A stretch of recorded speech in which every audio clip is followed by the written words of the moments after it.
Should you give up your job to take a stand against vaccine mandates? It was all the debate on Twitter yesterday after Tim Pool tweeted out, "No one who claims to oppose vaccine mandates who then went and got vaccinated due to fear of losing their job or money actually opposes mandates." And it seems like a lot of people agree with him. I, on the other hand, could not disagree more. Let's make two things clear before jumping into the video though. One, I don't like vaccine mandates, and I am in a very lucky position where I have the luxury of not having to listen to nor enforce them in my own workplace because I am self-employed. Two, I liked him. It's been a while since we've seen each other, but I've known him for a long time and I generally have positive things to say about the guy. But I'm not going to play favorites here, and in this case, I do believe Tim is criticizing from a very comfortable position, and is also coming from this political perspective of no compromise and stand your ground, kind of an ultimatum, when people challenging mandates don't really have the majority of the bargaining chips to be making those sort of ultimatums, and therefore other approaches need to be considered. Let's deal with the comfort to criticize first, though. Theodore Roosevelt has a great quote about the man in the arena, in which he describes how it is extremely easy to yell at a man to run faster and punch harder, rather than to actually be said man, lifting your bleeding and bruised body off the ground and doing it yourself. And creators shift between being the spectator and the fighter in this analogy. But in this case, when it comes to jab mandates, 99% of us YouTubers, being self-employed, we are absolutely the critic on the sideline in this case.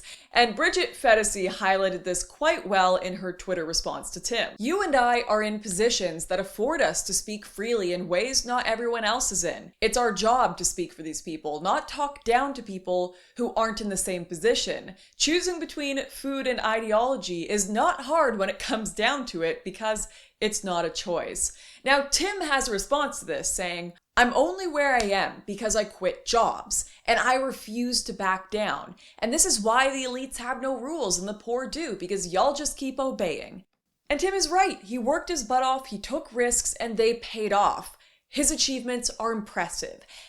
And you can take massive risks when you're young and single and don't have much you're responsible for. The world is your oyster. I did it myself. But the second you have children, those risks you take are now gambling with someone else's life as well. And the odds of succeeding are not in your favor. 90% of business startups fail. And making a very accurate risk assessment as a responsible parent, not to take a chance with a 90% fail rate, does not mean that you have abandoned your values. It means your life and the options available to you are a lot more complex than the average self-employed online commentator. It's something that really frustrates me when I see, but people convince themselves all the time that politics is more important than family because, well, X reason is going to impact my kids or hypothetical kids or grandkids in the future, so therefore I need to put it first. Sure, it may well affect them, but you know what will 100% impact them right now? You not being able to support them or being too busy politicking to actually raise them. Politics is important. Go to the school board meetings, cast your ballot, take a stand where and when you can, but make sure your own kids are fed and cared for before you actually try to go out and change the world. Most of the problems we have are actually a lot of micro problems of fatherlessness and people not taking care of their own shit, not these macro political issues. The macro political issues are the culmination of all the micro issues that we ignore to have Twitter wars. Also, I genuinely feel that even while Tim claims he would not comply if he were put in the position where YouTube had a mandate, I just don't think this is true. Maybe I'm wrong, but the human brain can be tricky. Most of us think we wouldn't do things that we actually would under pressure. Tim thinks censorship is one of the most serious political issues of our time, along with mandates. I agree. And yet every day, people like Tim and I comply with YouTube's guidelines that we are opposed to for the purpose of keeping our platform. And I know this is kind of like a dead horse as everyone's been pointing this out to Tim on Twitter, but it's true. Like, does this mean that Tim is complicit in censorship? I don't think so. I think he's being smart and understanding that running into machine gun fire is not helpful. Him having a platform he's able to use to push the Overton window is more useful than losing it for one fleeting bit of activism that will be shoved down the memory hole. So I fail to understand why this logic can't translate to mandates for some people as well, rather than this broad expectation that people just kamikaze their lives to make a political statement, which in some cases will have zero impact. And I'm not trying to be black-pilled with that statement. I'll get to the white pill at the end.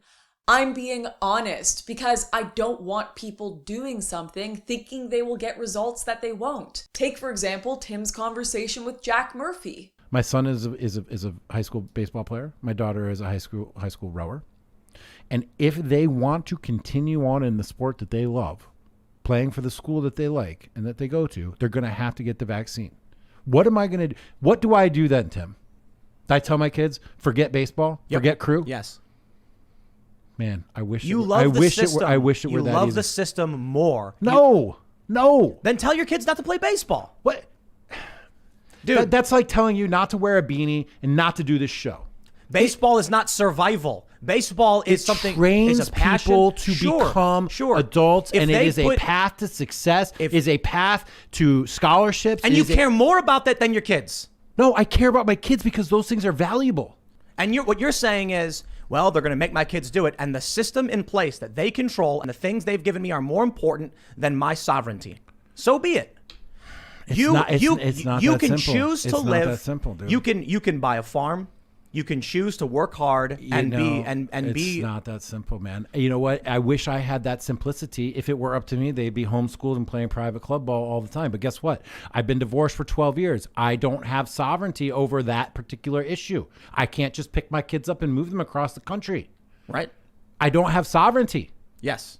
So what am I supposed to do? Your issue is that the decision over your kids and the school they go to isn't yours. Correct. It's the state's due to a conflict with an ex-wife. Yes. So the whole system has got me down, man. And so what am I supposed to do? Is my line in the sand going to be taking away from my children the thing that they love the most? If it was me, yeah, I would do it in 2 seconds. You would tell your kid that you have been coaching in baseball your whole life, that you have taught how to throw, how to pitch, how to bat, and you've talked your whole life about them being on a varsity sport and going into college to play Division I baseball, and you would look them in the eye and be like, just throw that away because daddy's got a political position?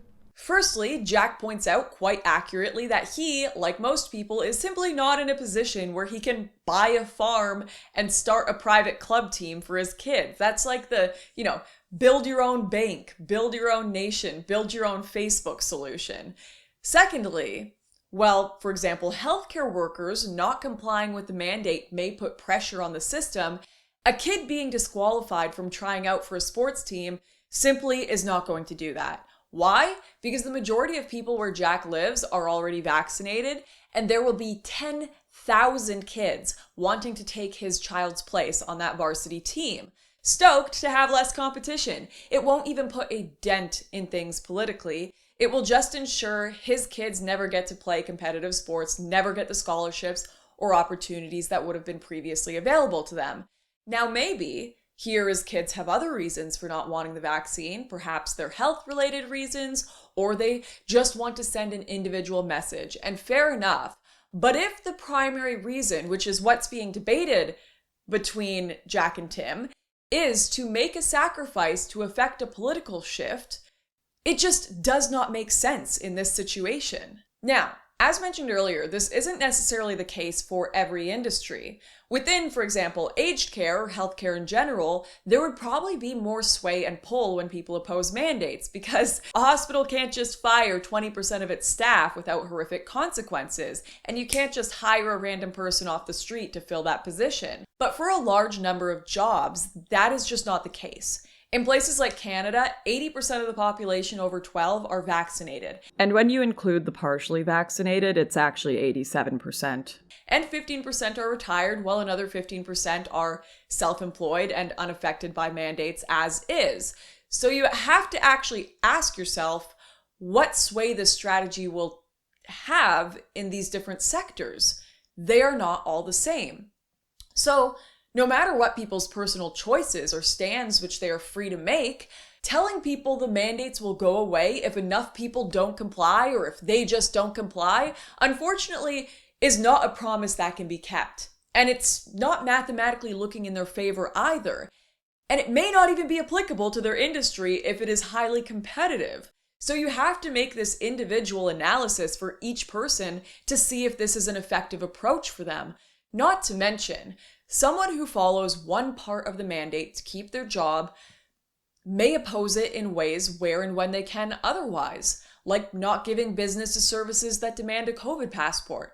And claiming someone like that isn't actively opposing mandates would simply be inaccurate. Conservatism is typically based on using the past, what has worked and what hasn't, to inform actions today. So let's turn back the clock, because I think there has been a bit of memoricide. Back in 2015, the political stand everyone took was, they can't censor us all if we all speak up. And we eventually discovered actually they can. And not only that, they found more creative ways to shadow ban and take away our incomes. So they didn't even have to directly censor us, but had the same impact without the effort.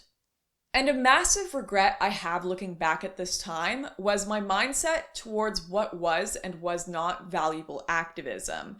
I kind of realized later on that while political commentary and voices are important, you need a hell of a lot more than just talk. And that time where we were just convincing everyone, myself included, that the one most important political approach was to trigger the libs, speak up, get canceled, saying offensive but true things is the bravest form of activism, was a bit short-sighted, because sometimes the people who make the biggest change are those who are quiet and patient. Those who never nuked their careers with controversy, who worked their way up in law and academia or politics. We really, at that time, could have used policy nerds acting against Section 230 to actually stop it, instead of just talk about how we should stop it. We needed teachers in schools with good conservative principles, instead of throwing our hands up at the institutions and then years later realizing the only people left to hire are Antifa members that are radicalizing our kids. We needed people who actually became lawyers to stand up for free speech cases and became judges, instead of ruining their lives at political rallies and then getting trampled on by said judges they never became. And yes, I know these people are out there, and when we find them, they have massive impacts, but they are in short supply. And we can observe this stupid, short-sighted political approach in how the left act as well sometimes. Take, for example, the case of Uruj Raman. I might be pronouncing that wrong. The New York lawyer who was caught throwing Molotov cocktails during the George Floyd riots. Chances are, she listened to a heck of a lot of online commentary about how you need to actively be on the streets opposing the heteronormative, patriarchal, racist state, or you are complicit in it. I mean, the reasoning she gave for her actions were, this shit won't ever stop unless we effing take it all down. We're all in so much pain from how effed up this country is towards Black lives. But consider this. Her previous employment was as an attorney in the Bronx representing tenants without means in eviction proceedings. Do you think that she helped more Black people by throwing a Molotov cocktail one night and ending up behind bars, or by preventing thousands of them from being evicted? And this is ultimately the point of this video, looking at opposition to political tyranny as only being good or real if it takes the form you believe to be best, or the most loud or obvious form, like sacrificing your job to oppose a mandate or protesting in the streets, cuts you off from other, at times more effective political activism from within the system. Not that there isn't value to more loud and obvious political protest, but that is just one approach. There's a reason during the Red Scare, leftists went underground and hid their beliefs while slowly getting jobs in academia and bureaucracy. That was the most effective grounds to change the system while they were the minority with no effective legal power. Some people would have called them foolish and horrible for being complicit with the system, but those people were proved wrong. I swear I need a bin of Rules for Radicals. In fact, where is my copy right now? There it is. I need a bin of these books to throw at conservatives that I love but who desperately need to read it. There are smarter approaches to politics than just screaming at people. To further drive this home, and since people's only point of historical reference as of late seems to be World War II and that's it, let me use an example from there. You could say, under no circumstances are you to recognize or comply with Nazi authority. Otherwise, you're complicit and don't actually oppose it. Spit on their boots anytime you see them or you're a coward. How do you think that would have worked for Oskar Schindler? Do you think he would have been able to save as many lives as he did? I'm doubtful, just slightly doubtful. So yes, there are circumstances in which you can follow policies and be complicit in them while actively opposing them. Of course, this has been seen all throughout history. And the lesson from that is don't play harder, play smarter. I know there will be people who will take this video as me stating you need to roll over and accept the system and mandates and the new state overreach, and that's all. And if you are interpreting this video that way, you have sorely missed the point. That is the opposite of what I am saying. I am saying this is a really complex debate in which everyone commenting on it is coming from different vantage points and stress points. And not only that, but stating there can be no compliance with mandates in which a person still vehemently disagrees with them and can even be politically helpful in opposing them is simply wrong and not supported by history or fact.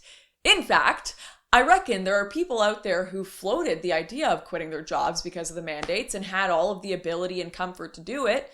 Maybe even were getting close to retirement, but their sacrifice was actually complying with the mandate and continuing to work, knowing that long-term their position in a courtroom or a classroom would have a more definitive cultural effect than just ceding that ground to genuine supporters of more authoritarian policies.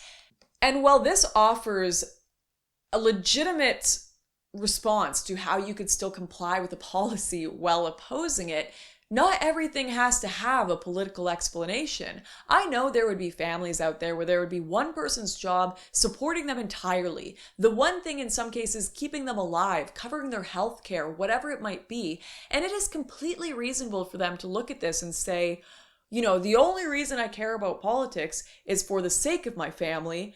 So if I lose my family by partaking in politics, then what was the point of it at all? And that's a reasonable thought process. The question is way more complex than just, if you get vaccinated, you support mandates. And I think there is far too much judgment coming from the sidelines, both towards those who choose to not vaccinate and those who choose to, for whatever reason they may have. We can think about this a lot better than we are right now. We can talk about it a lot better than we are right now. But yeah. Thanks for listening to my rant, guys. Always good to get it out of my system. Thank you to my Subscribe members for making these videos possible. Be sure to hit that like, share, subscribe, all those buttons around the screen I'm in, and I will see you next time.